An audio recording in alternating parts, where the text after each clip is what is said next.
अमित शाह के खिलाफ गुलबर्गा में दलित सेना रामविलास डिस्ट्रिक्ट कमेटी की जानिब से एहतजाज कर मेमोरेंडम सबमिट किया गया है। होम मिनिस्टर अमित शाह ने पार्लियामेंट में बाबा साहब अम्बेडकर के लिए बेतुका बयान दिया है, जिसके खिलाफ लगातार एहतजाज किए जा रहे हैं। गुलबर्गा से Nagendra Jewali advocate, Mazhar Hussain advocate, Shravan Musalgi advocate, Allauddin Junedi advocate, Rajendra Husmani advocate, Jai Bhim advocate, Aamir Khan advocate, Mallikarjun Bolni, Sunil रानीवाल और धरना भनगरगा के अलावा दीगर लोगों ने मिलकर एहतजाज कर नाराजगी जाहिर की है। इस मौके पर नागेंद्र जोली advocate, Mazhar Hussain advocate, Allauddin Junedi advocate, Shravan Kumar मुसलगी advocate ने मीडिया से बात कर कहा, बाबा साहब अम्बेडकर किसी एक समुदाय के लिए नहीं थे, बल्कि मुल्क के हर एक नागरिक के लिए बाबा साहब अम्बेडकर रोल मॉडल हैं। अमित शाह एक तड़ीपार है और बाबा साहब अम्बेडकर का अपमान करता है तो होम मिनिस्टर के पद पर बैठने के लायक नहीं है। अमित शाह के बयान से इनकी मानसिकता जाहिर हो रही है। इस देश में नरेंद्र मोदी प्राइम मिनिस्टर और अमित शाह होम मिनिस्टर बने हैं तो बाबा साहब के संविधान की वजह से बने हैं। गुलबर्गा डीसी के जरिए प्रेसिडेंट ऑफ इंडिया और गवर्नमेंट ऑफ इंडिया को मेमोरेंडम सबमिट कर अमित शाह के रेजिग्नेशन का मुतालिबा किया गया है। मजीद तफसीलात के लिए वीडियो एंड तक जरूर देखें। भारत रत्न बाबा साहब भीमराव अंबेडकर का इस तरह से नाम लेना होगा। आप अगर 100 बार अंबेडकर अंबेडकर बोल रहे हैं तो एक बार अंबेडकर जी का नाम ले रहे हैं, जिससे ये जहन मालूम होता है कि आपकी सोच कितनी कमजोर है, आप कितना नफरत करते हैं। यहाँ पर एक तलीपार हमारे इस देश का सब ये हमारी बदकिस्मती है। ये हमारा बदकिस्मती है कि हमारा देश का यूनियन मिनिस्टर जो तलीपार है, आज वो बाबा साहब अम्बेडकर के संविधान पे शपथ लेकर यूनियन मिनिस्टर बनता है और उनको जो है वहां पर अवमान करने का काम पार्लियामेंट में करता है और सफाई देने के लिए शर्म आना चाहिए, शर्म आना चाहिए।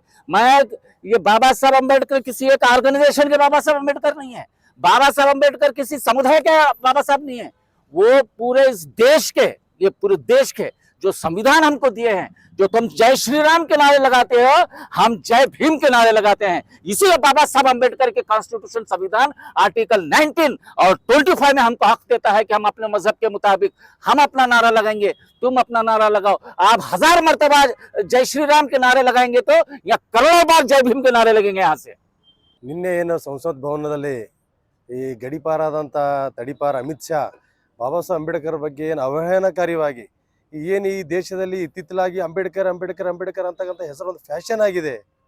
ಅದೇ ನೀವು ಆ ಅಂಬೇಡ್ಕರ್ ಬದಲಿಗೆ ನೀವು ಭಗವಾನ್ ಹೆಸರು ತೊಗೊಂಡ್ರೆ, ಭಗವಾನ್ ಸ್ಮರಣೆ ಮಾಡಿದ್ರಿ ಅಂದ್ರೆ ಸಾತೋ ಜನ್ಮ ತಕ್ಕ ನಿಮ್ಗೆ ನಿಮ್ಗೆ ಮುಕ್ತಿ ಸಿಗ್ತದೆ, ಸ್ವರ್ಗ ಸಿಗ್ತದೆ ಏನೋ ಅವಮಾನ ರೀತಿಯಿಂದ ಹೇಳಿದಾನ. ಅರೇ ಅಮಿತ್ ಶಾಗೆ ನಾನು ಹೇಳ ಬಯಸ್ತೀನಿ, ನಾವು हजारों वर्षलिंद हजारों सालों से भगवान का पूजा करते आए थे हमारे लोग।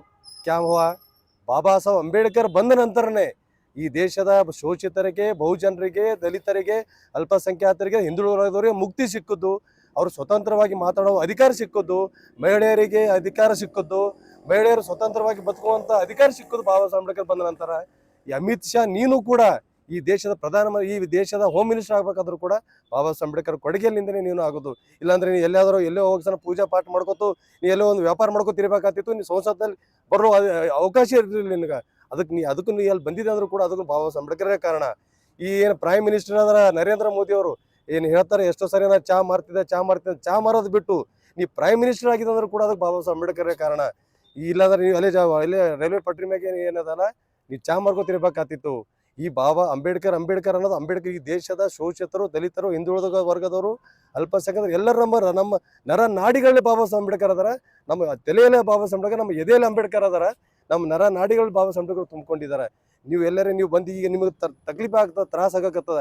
ಯಾಕಂದ್ರೆ ಎಲ್ಲ ಬರ್ತಕ್ಕಂಥ ಎಲ್ಲ ಈಗಿನ ಇವಾಗ ಎಲ್ಲ ಬರ್ತಕ್ಕಂಥವ್ರು ಬರೀ ಬಾಬಾ ಸಾಹೇಬ್ ಅಂಬೇಡ್ಕರ್ ಹೇಳ್ತಾ ಇದಾರ, ಸಂವಿಧಾನ ಹೇಳ್ತಾ ಇದಾರ.